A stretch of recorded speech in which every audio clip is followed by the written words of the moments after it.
Hello everybody and welcome to my first video in a long time. I'm just going to get right into it. I don't want to waste your time with an explanation. I'll release a whole different video about that. But yeah, I'm back to YouTube.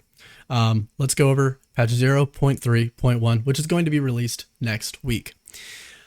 First change to go over is alchemy orbs. Alchemy orbs are now going to be available to use on a magic item instead of just normal items, and it will do the same thing where it changes it to a rare and adds 4 modifiers.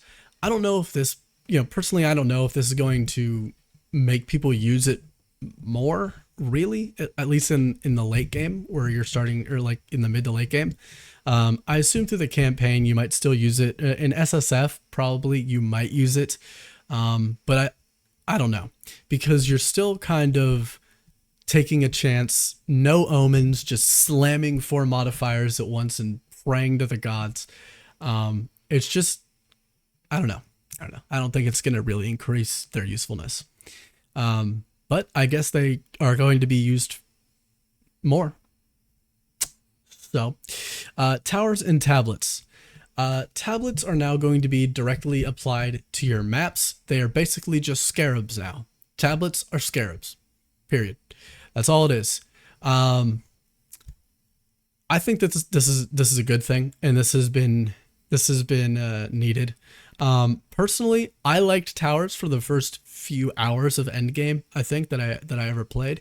And then I kind of realized that the moment I see a tower on like the outer, just in the fog of an area that I'm farming in, it gives me the feeling of like, okay, yeah, I could farm all these nodes and I could do all these maps, or I could do the much more efficient thing and path straight to that tower, get the tower, maybe path to another tower, get that tower, and then do triple overlap maps. I think people don't like that gameplay, and I think I'm right. I think a lot of people have definitely voiced their concerns quite a bit that they do not like that gameplay. So now tablets are basically scarabs, and you'll apply them map to map, and they'll have charges that, depending on how many maps you'll be able to use them for. And because of that, they're buffing them. So most of the tablets, at least these two right here that we're looking at, are at the highest point about 3 times better than normal. So it's almost going to be, with some of these modifiers, like every map that you put them in is going to be a triple overlap map, which might actually spike the amount of currency and good items people are getting even more. Because you're not going to have to like search for towers and do like shitty maps and do like maybe double overlaps or just single tower maps. Almost every map is going to have the feeling or the loot capacity of a triple overlap, and you're going to be able to plug and play any piece of content or any kind of like rarity or magic monsters edition that you want. So that's going to be interesting. They also added a few new modifiers to the tablets, which I really like. It's basically just like how Delirium and Breach and those Expedition, those are like on your maps. Now you can use the tablets as well to put in some of the tier 2, like the smaller mechanics, like essences, strong boxes, shrines, rogue exiles, Asmeri spirits, summoning circles. So that's pretty cool. Unique tablets are changing a little bit. They'll have their own individual number of uses. And whenever you put them in the reforging bench, whenever you put tablets in the reforging bench, the resultant item will have the sum of the input tablets' remaining number of uses. So if you put 2 tablets with 10 remaining uses in, it'll come out with 20 uses of that 1 tablet.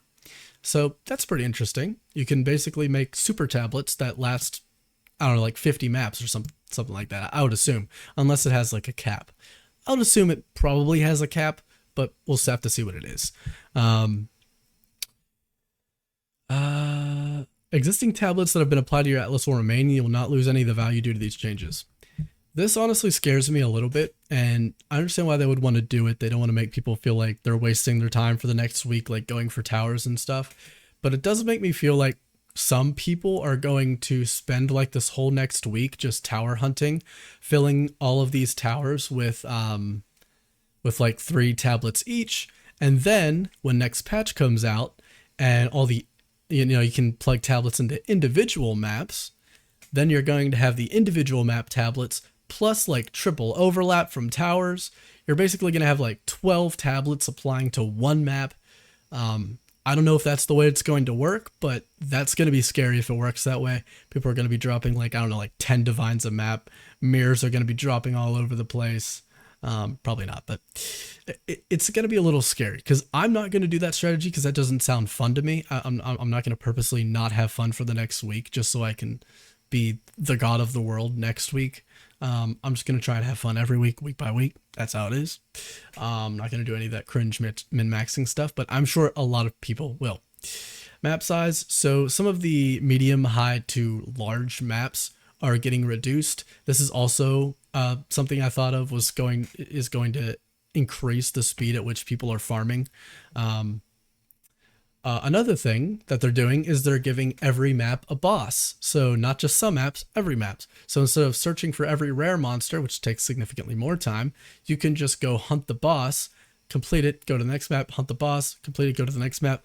Not only that, but with bosses being smaller and tablets applying to each individual map, I feel like people are going to be able to, not having to like go out of your way for towers and stuff, just being able to blast.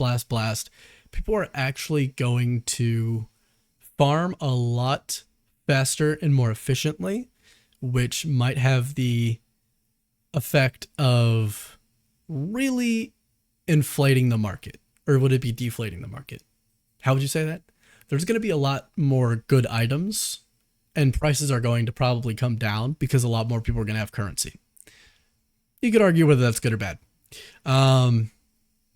Atlas trees.